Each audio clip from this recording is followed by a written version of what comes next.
Olá a todos, voltamos a mais um podcast Momento Teologando com o Pastor Anderson.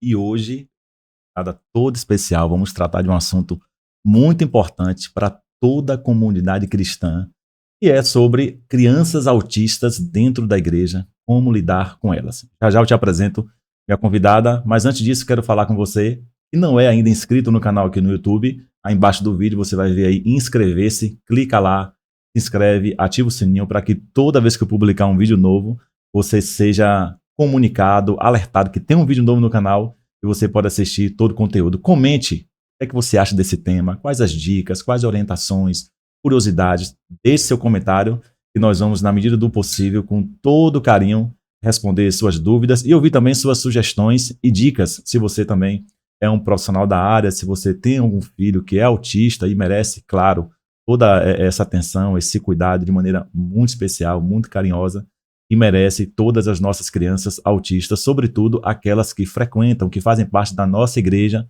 da sua igreja. E antes de apresentar também nossa convidada, eu quero falar sobre os nossos patrocinadores. Quero começar com a Big Prime, que decora todo o nosso ambiente de maneira maravilhosa. A Big Prime, ela decora todo tipo de ambiente, seu escritório, sua empresa, sua casa. Vá lá e procure Andréa, que ela vai te orientar com muita maestria sobre decoração de ambientes. Temos também a Master Clean, lá você vai achar todo o produto Vonix.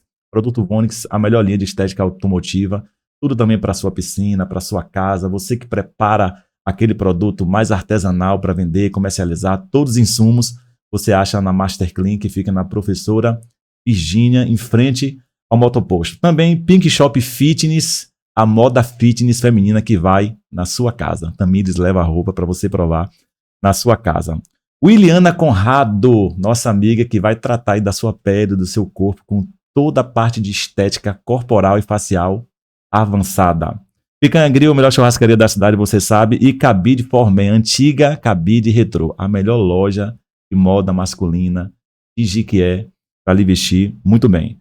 Como nós estamos no mês ainda da conscientização do autismo, nada mais, nada menos do que nossa amiga Mônica Lago, que é especialista na área de autismo infantil, psicóloga, neuropsicóloga, e quero dar ela aqui as boas-vindas, e hoje nós vamos falar sobre como a gente lidar, quais estratégias de conduzir melhor essas crianças autistas dentro da nossa igreja.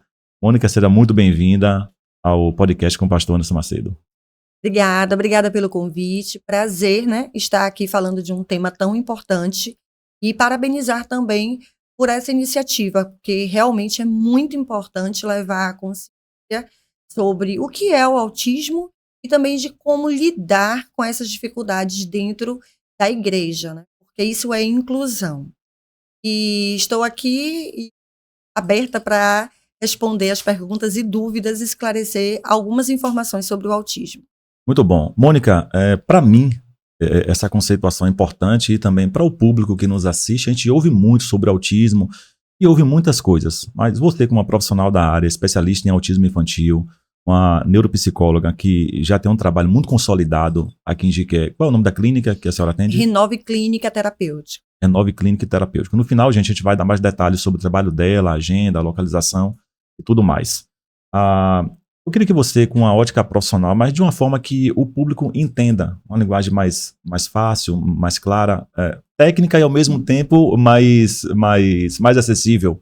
O que é de fato o autismo? Então tem uma sigla, não é? Transtorno do espectro autista, é isso? Isso, TEA. TEA, transtorno do espectro autista. O espectro autista. Espectro autista, tá vendo, gente? Tem que falar com um profissional para até se expressar bem sobre a sigla. Então, o que é de fato o autismo? O autismo é uma doença? Se é uma doença, que tipo de doença é? Como é que se identifica mesmo o autismo? Qual o profissional mais ideal, mais recomendável para dar esse diagnóstico de autismo? O autismo, né, que é o transtorno do espectro do autismo, que é o chamado TEA. Então, eu vou falar muito sobre TEA para a gente abreviar. O autismo, ele é dado por uma condição neurológica. Então, não é uma condição, não é uma doença. Não existe um remédio, um medicamento que vai curar. Então, doença tem cura, é uma cura, um tratamento. Não. O autismo, ele é um transtorno neurológico que é identificado por características, ou por observações clínicas, né?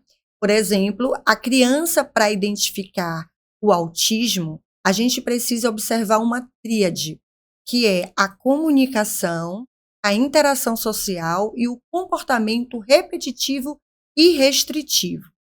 Então, a comunicação ela pode ser verbal e não verbal. Então, você pode ter visto crianças que falam, crianças que não falam. E aí muitas pessoas se questionam, mas ela não fala. E essa fala, como é que é autismo? Né? Então, o autismo, todas as minhas palestras, eu sempre levo esse lema, né? O autismo eu vejo como uma pluralidade. Ela existe vários tipos de autismo, que é aí onde dá o espectro. O espectro é justamente essas variações de características que cada uma pode apresentar. Só que ao mesmo tempo que o autismo ele é uma pluralidade, o autismo também ele é singular, porque cada criança tem a sua, né, característica. Aliás, não é o autismo é singular, a criança tem a sua singularidade. Então, o que aquela criança ela pode falar, a outra não vem falar. A outra ela pode falar, ser verbal, mas você pode observar que na comunicação existe uma comunicação diferenciada. Uma prosódia, parecendo que está meio cantando, falando na terceira pessoa, falando ecolalias, repetindo. Então, às vezes, tem mães, e eu vejo muito isso, e às vezes a gente tem que ter esse cuidado também, porque a gente quer orientar, mas ao mesmo tempo a gente não pode também invadir, né? Sim. Então, assim, se ela não me acompanha, mas eu observo, eu tento de alguma forma chamar com atenção, cuidado, no alerta. Então, por exemplo, a mãe vai lá e fala, vovó, vovó é linda. Aí ela fala, vovó é linda. Tá vendo? Ela tá falando. Não, tá falando ali, ela tá repetindo o que está falando, sem verdade nenhuma ali. Sim. Ela fala, mas ela não dá uma função. O entendimento. Tudo isso a gente tem que estar observando. Interação social. A criança, normalmente, ela tem essa dificuldade da Qualquer nível? qualquer nível, tem que existir essa tríade. Dificuldade na comunicação, interação e comportamento. Agora, cada um, às vezes, de uma forma diferenciada, né? Sim. Por exemplo, tem crianças que gostam de brincar com crianças só maiores. Eles brincam.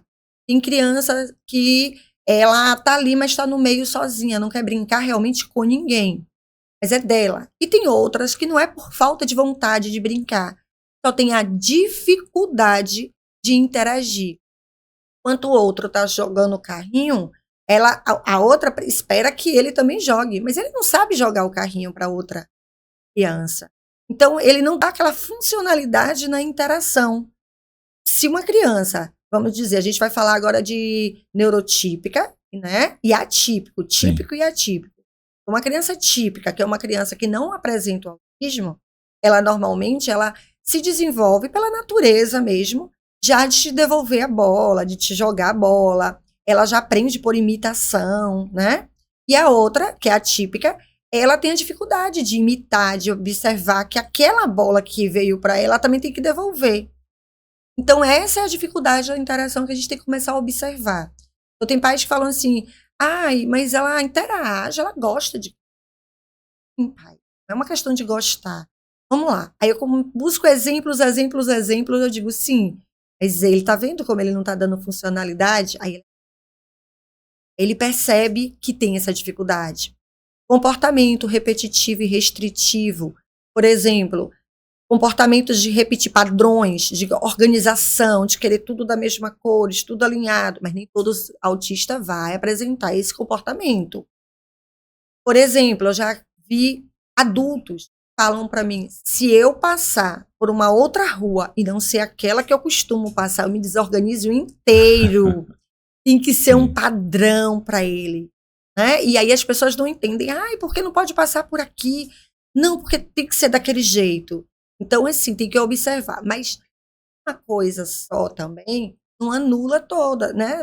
Não é aquilo que você vai olhar só porque repetiu padrões, porque tem uma repetição, mas tem que ver também uma dificuldade na interação. É um conjunto de comportamentos. É um conjunto. Tem que existir uma dificuldade em cada área. Restrito, seletividade alimentar. Aí nem toda criança que tem sensorial auditivo, né? Tem criança que tem uma sensibilidade auditiva maior, tem outras que amam o barulho.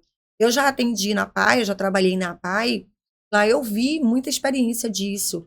Por exemplo, tinha criança e para eu organizar essa criança, porque ela ficava nervosa por algumas questões, o que eu fazia?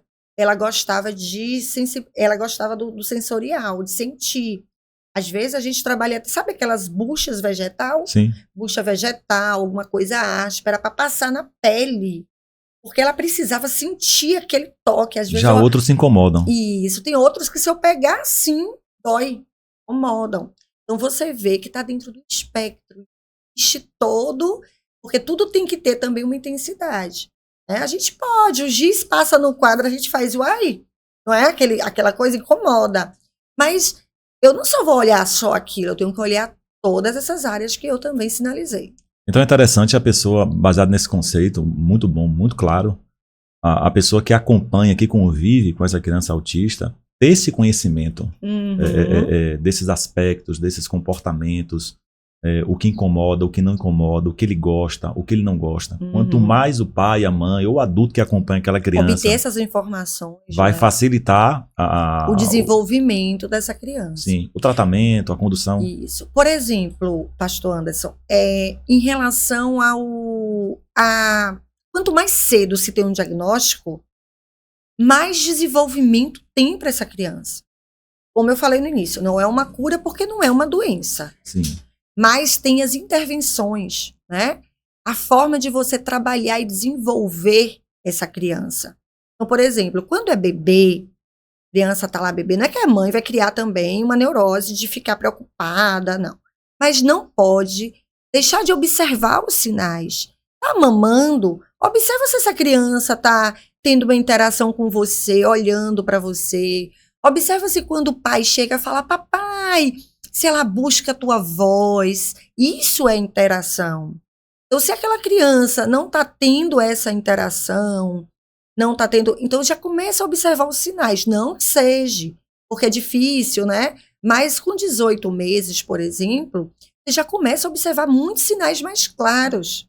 A gente tem que respeitar, vamos dizer, o desenvolvimento infantil. Eu sei que a gente tem que... a parte do desenvolvimento. A gente não pode descartar uma criança que tal idade era para estar falando palavras. Sim. Não está falando. Então, não é que pode definir um autismo, mas tem que também dizer assim, olha, pera lá, vou estimular sinal de alerta, vou estimular essa criança. Vamos estimular, vamos começar a buscar umas intervenções, né? Se não sabe estimular em casa sozinho, é aí onde tem que procurar uma ajuda de um psicólogo. Porque a gente, às vezes, não consegue identificar no início, mas a gente fala, mãe, vamos trabalhar, vamos focar. Duas coisas têm que acontecer. Ou tem um diagnóstico do autismo, ou ela vai desenvolver, a gente vai dizer, não é autismo, era falta de estímulo. Então, a neuroplasticidade cerebral, ela é muito importante. Então, a capacidade dessa criança desenvolver, né, a neuroplasticidade cerebral. Então, hoje eu falar inglês é muito difícil. Eu aprendo, mas com muita dificuldade do que uma criança. Sim. Então, olha a neuroplasticidade cerebral, né? Então, a gente tem que observar muito. E são muitas coisas que abrangem o autismo. Tem a questão da regressão. Crianças que chegam com 3 anos, de falar, mas até os 2 anos, até 1 ano e meio, ela falava palavras, ela fazia isso e hoje não faz. É a regressão. A regressão... No cérebro da gente não existem as plantas, a gente não precisa podar elas para elas se desenvolver. Sim. É importante, né? O cérebro da gente também é assim. Existe uma poda neuronal. As sinapses estão lá, né? Todas, a comunicação, a interação. No autismo, aos 2 anos, acontece no ser humano, acontece essa poda neuronal. No autismo não acontece. E aí... Como não tem essa poda, então a comunicação, a interação, o comportamento, várias áreas começam a diminuir, a regredir, não ter mais aquelas habilidades. E aí é onde o papel da intervenção, estímulo, vamos estimular, vamos buscar estratégia, e a criança, ela desenvolve. Muito bom, compreendi perfeitamente. Gente, por que eu trouxe esse tema para o nosso podcast? Primeiro, porque a igreja, ela tem de ter essa responsabilidade em pensar nas gerações futuras. De que modo a igreja pensa nas gerações futuras? Investindo nas crianças, trabalhando com as crianças, colocando pessoas aptas, capacitadas, responsáveis para lidar com as crianças dentro da igreja. Imagine se a gente não lidasse com isso, com essas crianças, independentemente se elas tenham autismo ou não. Se a gente não trabalhasse com isso na igreja. Quem estaria na igreja? Qual seria o público dela daqui a 10 anos, 15, 20 anos? Não é? Então, é um investimento para o futuro. E o próprio Jesus, eu quero fazer a leitura aqui de Mateus 19, 13, 14, que diz assim: depois trouxeram crianças a Jesus para que lhes impusesse as mãos e orasse por elas. Mas os discípulos os repreendiam. Então disse Jesus: deixem vir a mim as crianças e não as impeçam, porque o reino dos céus a elas pertence, e aos que são semelhantes a ela. Então a gente percebe, Mônica, o próprio Jesus mostrando essa valorização e importância das crianças. Uma igreja que não investe em crianças é uma igreja que está fadada e destinada daqui a 20, 30 anos, tem uma igreja somente de idosos. Né? Os idosos, claro, têm o seu valor, sua história, sua experiência, mas é o ciclo da vida, gente. Hoje eu tenho 40 anos, daqui a 10 anos, que passa rápido, eu vou ter 50. Então, quem vai ser meu sucessor? Quem vai ser o pastor sucessor? Quem será a igreja sucessora? As gerações que estão iniciando. Então, a gente precisa se importar com esse investimento nas crianças. Tem igreja que só se importa em fazer culto, fazer culto, fazer culto. Gente, igreja é muito mais do que isso. Igreja é muito mais do que você se comportar como um consumidor de culto dentro de 4 paredes. A gente tem que colocar a mente para pensar. Precisamos ser uma mente pensante, investir nas crianças, trabalhar nas crianças.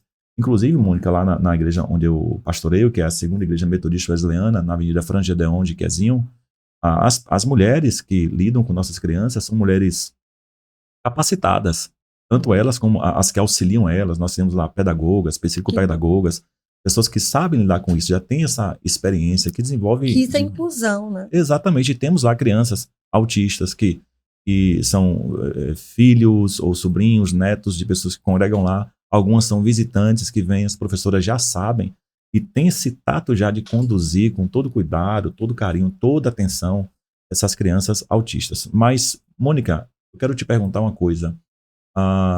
Eu já percebi isso, eu tenho notado que o aumento do número de crianças com autismo dentro das igrejas tem crescido muito. Você acha que existem pais que têm essa dificuldade de aceitação quando a criança tem autismo? E se tem essa dificuldade de aceitar que tem autismo, você como profissional atribui isso aqui, essa resistência? E como isso pode prejudicar o desenvolvimento da criança, essa resistência? Pastor Anderson, o autismo é uma pergunta muito frequente que me fazem quando eu estou palestrando ou quando eu estou em alguma entrevista. O porquê desse aumento, né? Ainda não se tem uma causa definida. O que se falam é que o que tem ainda em vista questões genéticas, por exemplo, casos de famílias que têm o irmão com autismo, né, que pode acontecer. Outras questões também, idade cronológica dos pais, idades mais avançadas, isso pode sim acontecer também para o autismo. E hoje a gente veio falar muito dos casos de autismo, porque hoje existe muito mais informações. Então hoje, por exemplo, aqui é um meio de levar informações. Então, cada momento está acontecendo essa conscientização do autismo. O 2 de abril, ele é realmente referenciado a isso, para que as pessoas entendam, busquem informações, busquem entender. Então, como é importante hoje, as pessoas hoje talvez ouviu isso e vai ficar assim, eu vou olhar meu bebê, eu vou observar mais um pouquinho o meu bebê.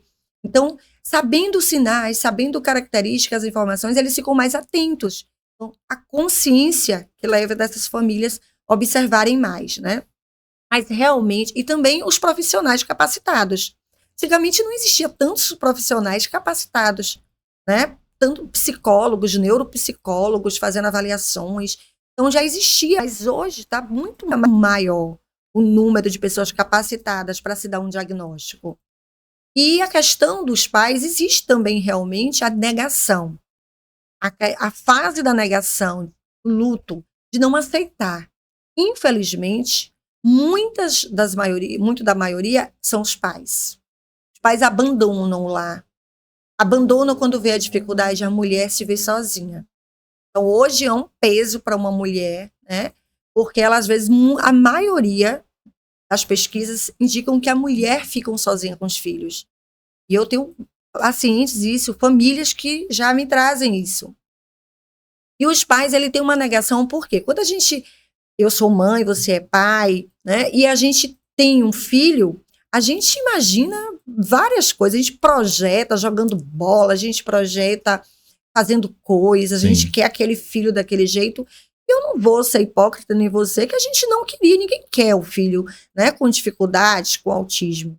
Mas entender que aquela criança, ali, aceitar aquela criança é muito mais rápido a evolução do que uma regressão. Então, olhar para aquela criança, é meu filho, ele apresenta essas dificuldades, mas o que eu posso fazer para estimular, para desenvolver? Então, fugir ou negar, né? Ou tentar fazer que não está enxergando, prejudica pior, a criança. Prejudica, porque ela não vai se desenvolver. Então, quando você observa, a criança também, ela não só vem com dificuldades, ela também vem com habilidades. Então, aquela criança com autismo, ela tem muitas habilidades. O que meu filho tem de habilidade que eu posso desenvolver essa habilidade nele, né? E a aceitação, ele é um papel fundamental para que ele entenda que precisa dessa intervenção. Mas eu entendo também que os pais existem essa fase da negação do luto. Sonhos morreu, né? Morre aqueles sonhos, morre aquela esperança.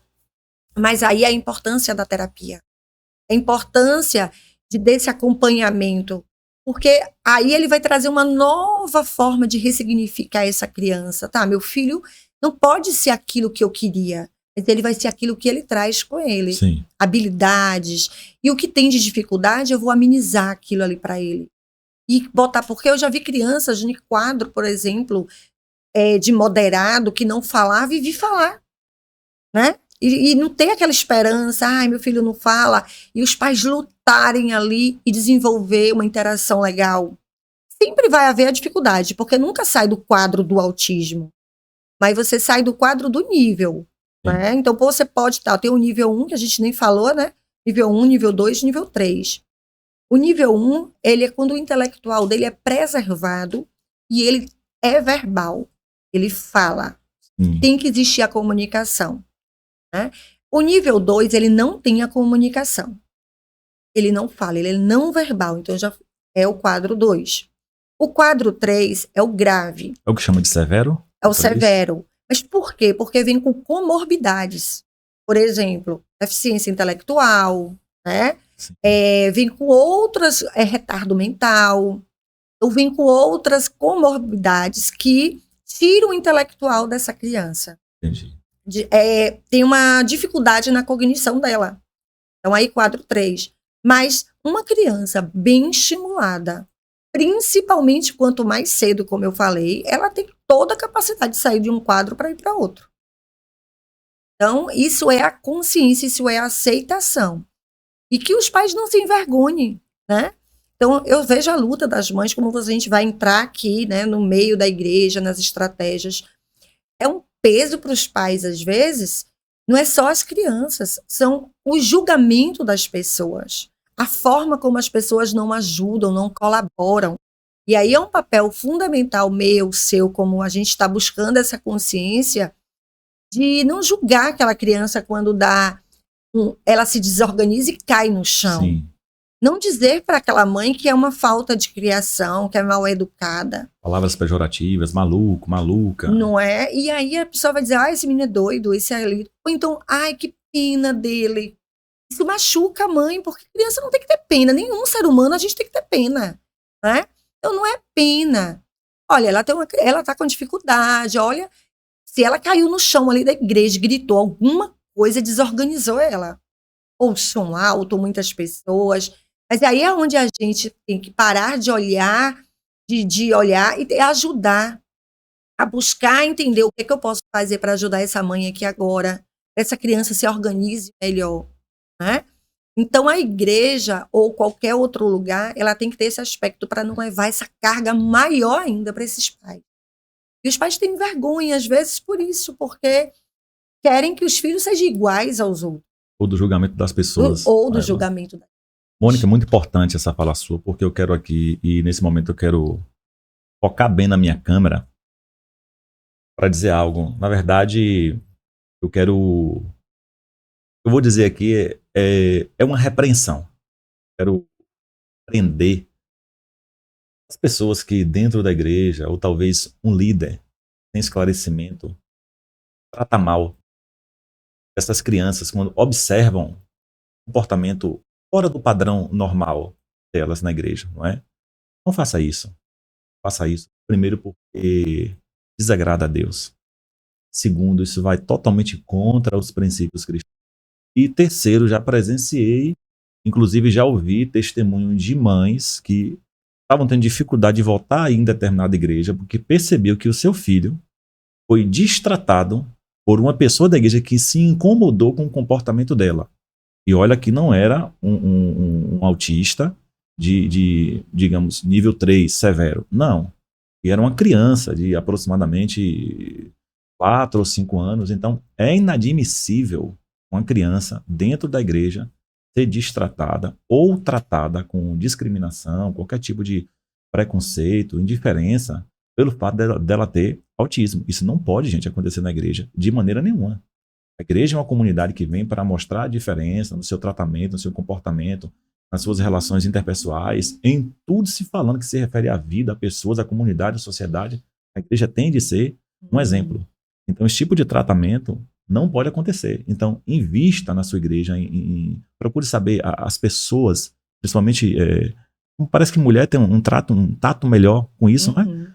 Não que homens não tenham esse profissionalismo, não é isso que eu estou dizendo, mas parece que a mulher, os pais se sentem mais seguros quando é uma mulher que está ali cuidando das crianças. Invista isso na sua igreja. Procure saber quais são as pessoas que têm esse perfil pedagogo, tem esse tratamento melhor, esse tato melhor com crianças. Então, não coloque na sua igreja pessoas para lidar com crianças que não gostam de crianças. Então, isso é inadmissível. Então, coloque pessoas que tenham já esse tato, essa habilidade, disponibilidade em cuidar dessas crianças com a atenção que elas merecem. Mônica, eu quero perguntar sobre a questão do tratamento medicamentoso. O medicamento, quem é o profissional que vai orientar, que vai indicar o medicamento, e se ele é aplicável a todos os níveis de autismo? Qual é a eficácia, a necessidade disso? Como é que você enxerga isso? Olha, a questão do medicamento, como eu falei para vocês, autismo não é uma doença. Então, não é um medicamento para tratar o autismo. Na verdade, quando a criança ela precisa entrar com medicamento, aí é por outras questões que vêm acompanhadas comorbidades, né? Uma criança altamente hiperativa, né? E aí precisa entrar talvez com risperidona, e aí tem que entrar com medicamento para buscar esse controle mais comportamental dessa criança. Uma criança que vem acompanhada com autolesão, crianças com retardo mental, com outras comorbidades. Muito agitadas. Então, não é o autismo que faz a criança ser agressiva. É o que vem acompanhado aí. É o que vem acompanhado. Que nem todos. Que nem todos também. A agressividade, ou quando a gente fala, é aquela criança que bate, que morde, né? Tem que observar o que vem antes, o que antecede. Às vezes foi um som muito alto que desorganizou ele, e ele não soube lidar com a emoção, Sim. porque eles têm dificuldade dessa regulação emocional. Então, a gente tem que ter o cuidado, porque não é o autismo que a gente precisa tratar, é as comorbidades que vêm acompanhado. Então, por exemplo, se é uma situação que precisa... Normalmente, essa criança vai precisar passar por um acompanhamento com um neurologista infantil. Esse neurologista ele vai identificar se precisa ou não tomar o medicamento. Eu atendo várias crianças com autismo que não tomam medicamento. Já tem outras que tomam, como também tem outras que nem têm o autismo e têm que tomar, às vezes, o TDAH, né? A hiperatividade, que não se concentra, não tem atenção. E quantas crianças com autismo vêm acompanhado com TDAH? Entendi. E aí tem que tomar o medicamento, né? Então, o medicamento, o remédio, né, o medicamento é passado pela neurologista infantil, né? Um neurologista, um profissional da área médica, realmente. Entendi. Mônica, o que é que você diria hoje como ideias, estratégias, orientações, dicas às pessoas que trabalham, lidam com essas crianças dentro da igreja, sendo que na igreja nem sempre a gente vai ter um ambiente separado, né? Nem sempre teremos ali 2 ambientes. Não sei também se seria ideal ter 2 ambientes ou mais ideal ela poder conviver ali com as outras, eu acho que sim, que deve. E quem está à frente está orientando, está fiscalizando, monitorando, nunca deixar sozinha, não é? Eu tenho até uma experiência de uma irmã que trabalha com crianças, achei muito bonita essa experiência. Eu ouvi ela falar isso, que no momento em que ela estava cuidando ali das crianças, e esse cuidado das crianças na igreja sempre tem uma forma de educação cristã para elas. Sempre um trabalho que desenvolve, que educa, que forma. Ela que trabalha essa parte do desenvolvimento, como também a do progresso cognitivo. Elas sempre trabalham com isso.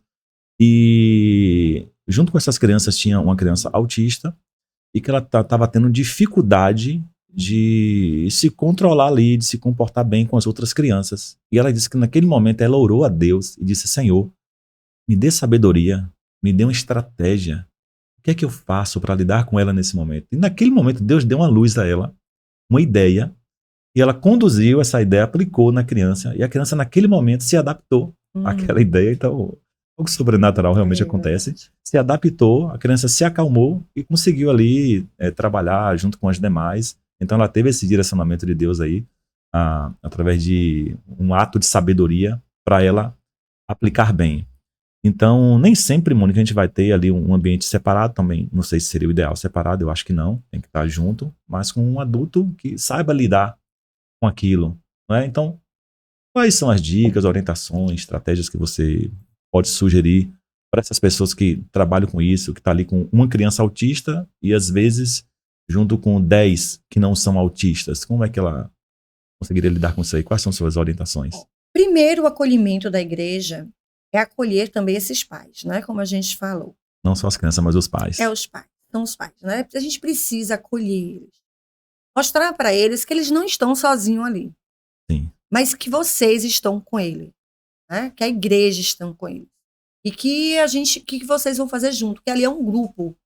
Que ali não é um trabalho individual, nem só da professora que vai ficar com a criança, nem só dos pais, nem só das pessoas da igreja, e nem só do pastor. Mas é um grupo de aceitação, né? Que eles são bem-vindos ali, independente do comportamento daquela criança.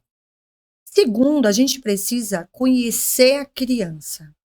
Cada criança ela é singular, como eu falei, ela é única. E uma apresenta de dificuldade, a outra não apresenta. Então, o que é importante?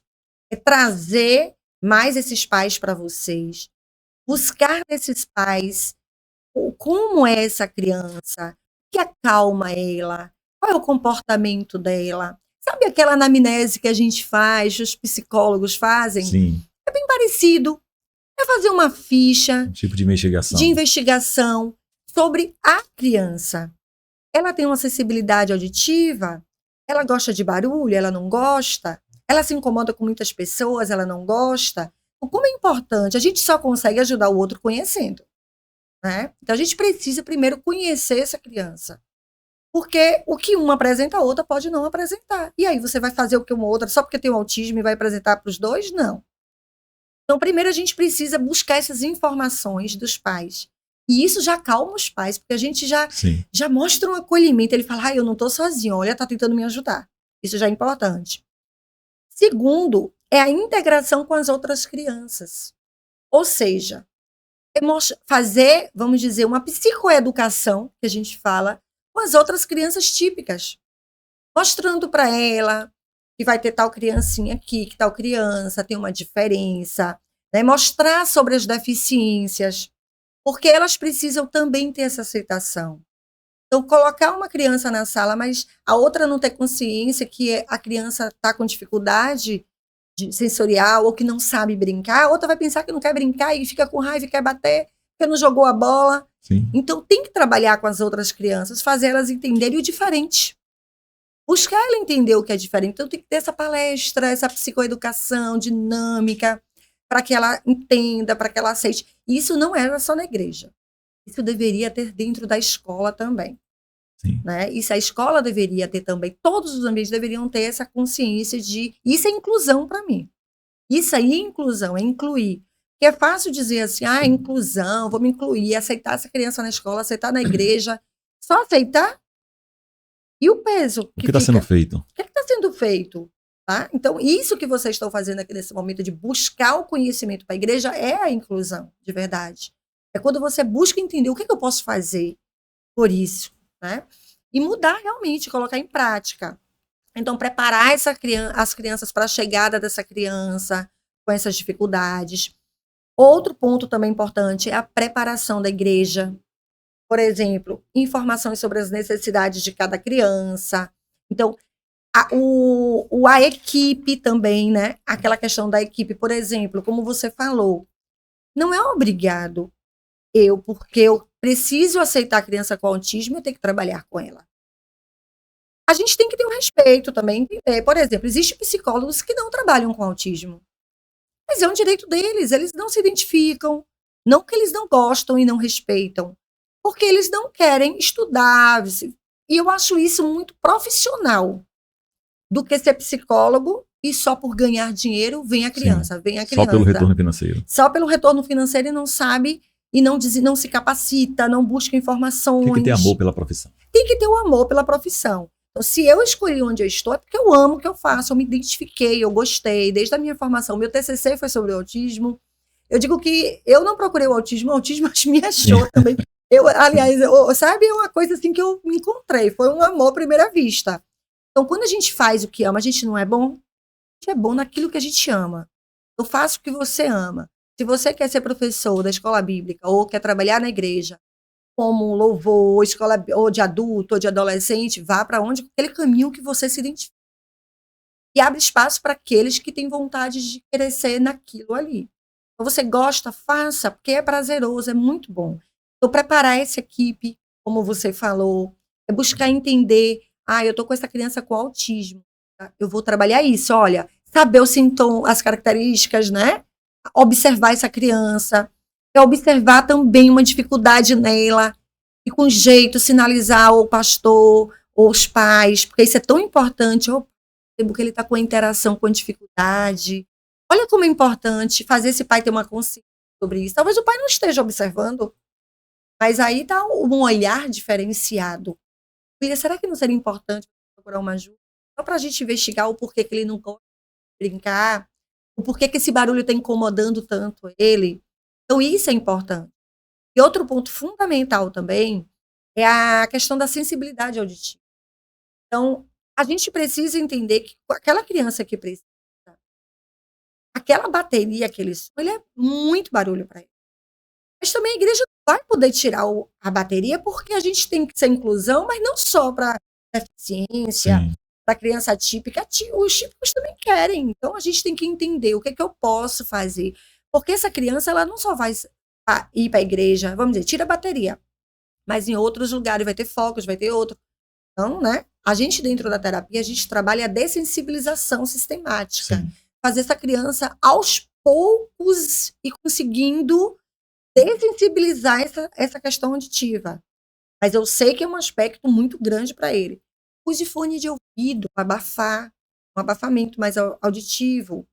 Se aquela criança está desorganizada, nervosa, tem uma massinha de modelar para fazer bolinha, uma almofada para apertar. Então, é conhecer a criança. Conhecer a criança. O que eu acalmo aquela criança? E normalmente os pais já conseguem descobrir e vai passar essa informação para a igreja. Então, é isso que a gente tem que buscar, esse conhecimento, para trazer essa tranquilidade para essa criança. Porque no ato que aquela criança ela se desorganiza toda dentro da igreja, justamente porque aconteceu algo que muitas pessoas, muito barulho. Outro aspecto importante também, que eu dou uma dica para vocês, e eu vi isso uma vez em um congresso, achei super legal. Sim. Separação dos bancos. Separe 2 bancos do fundo. Se puder, coloca até um sinalzinho, o sinal do autismo, sim. Aquela do lacinho. Sim, sim. Legal. É muito legal na lateral, para identificar que aqueles 2 bancos é dos pais com as crianças com autismo. Por quê? Porque, no fundo, eles têm uma acessibilidade maior de sair para levar a criança, porque a criança vai querer levantar toda hora. A questão do som, na frente o som é mais alto, então abafa mais um pouco. No fundo ameniza, né? Ameniza. Então, assim, interessante. Isso é legal, porque você dá uma estratégia para os pais também. Já pensou, os pais não têm um lugar para sentar no fundo, tem que ir lá para frente com aquela criança, né? E naquele momento é aceitar, é tentar acalmar, é aquela coisa do toque. Deixa eu ver se ela calma aqui, mesmo que as pessoas tenham a consciência de não precisa ficar olhando para não intimidar tanto também esses pais, né? Uhum.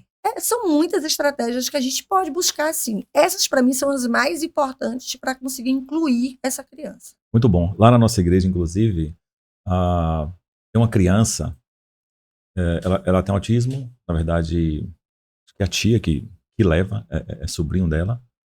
E os pais não são de lá, mas a criança vai com a tia. Ela deve ter aproximadamente, pelo tamanho dela, mais ou menos uns 5 anos. E a tia sempre me fala que a criança fica ansiosa para ir logo ao culto. E quando chega na igreja, fica ansiosa para ir logo para a salinha. Ela gosta do ambiente, ela quer estar com as outras crianças. Ela gosta da Isso é importante, que eu falei, atividade. gosta, né? Não Sim. significa que não gosta de brincar. Exatamente. Ele vai com o colar, né? Que identifica que ele é autista e tal.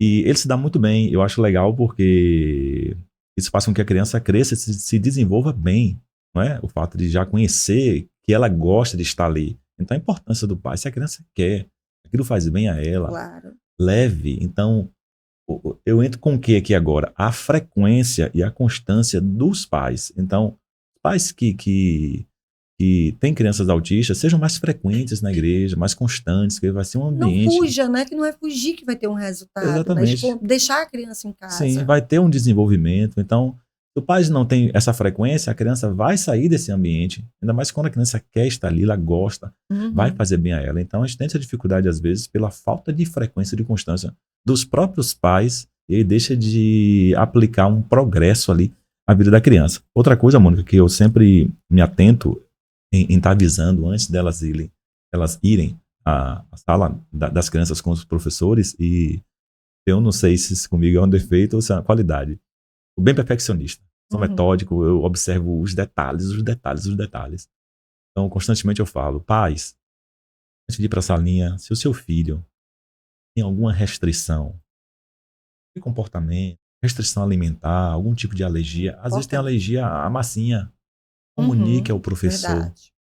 Para você não ficar irritado com a igreja que seu filho teve uma alergia, uma reação, algum outro problema, por uma falta de comunicação. Então chegue para o professor, ele tem uma intolerância a isso, cuidado com o lanche que você leva para a sala das crianças, porque o lanche que seu filho está levando, a outra criança pode ter alergia a glúten, a lactose, ou alguma outra substância que tem no alimento. Então se atentar a isso, crianças que são alérgicas, avise aos outros pais, professora, para que haja essa comunicação, para que a gente trabalhe melhor. É o que você disse, é o conhecer. Então quanto mais você conhece, mais você identifica. Quanto mais você identifica, melhor você lida com o problema. Com certeza. Inclusive, eu tenho uma criança, lembra que eu falei das altas habilidades? Sim. Né? Tem crianças que têm interesses restritos também, bem restritos. Gosta, por exemplo, tem criança que só gosta de dinossauro. Então, tem uma habilidade, sabe tudo sobre dinossauro. Tem criança que sabe sobre política. Quando eu falo criança, já adolescente também. Então, quando eles gostam e têm um interesse, eles são perfeitos naquilo que eles gostam. Então, eu tenho uma criança que eu achei, assim, acho muito legal e fantástico. Inclusive, dentro da minha sala, eu tenho devocional da Turma da Mônica, toda a história bíblica. Sim. E eu deixo lá porque eu gosto de tudo que eu vejo, eu gosto de estar ali, porque tem coisas que para mim talvez não seja importante na terapia, mas para a criança seja. Engraçado que esse livro eu nunca tinha usado por uma outra criança. E essa criança, tia, eu amo igreja. Porque a família é muito da igreja, eu acho que o avô é pastor. Sim. E aí ele, toda vez que vai para terapia, vai com desenhos bíblicos, ele faz no papel, ele faz Jonas, faz o barquinho, ele faz Daniel, ele fala que ele sabe todos os personagens dali, ele identifica na Bíblia. E desenvolve a mente da criança. Tudo, Noé, e ele quer repetir as histórias várias vezes ali. Então, eu sei que eu preciso trabalhar algumas questões. Não é que eu estou reforçando isso, mas o interesse que ele tem, eu utilizo esse interesse para reforçar outra coisa que eu quero. Eu digo, então vamos. Aí ele está contando a história e eu estou tentando trabalhar a imitação, estou tentando dentro do interesse dele. Então eu não tiro esse. E eles são bons. Quando eles gostam da igreja, pode ter certeza que ele vai saber a Bíblia inteira. Ele vai começar a buscar, porque ele gosta daquele lugar, ele gosta de ouvir a palavra. Então, já tem outras que é muito interesse, a gente não vai poder forçar e mudar aquilo também daquela criança, né? E é isso que a gente tem que trabalhar e desenvolver essas habilidades, né?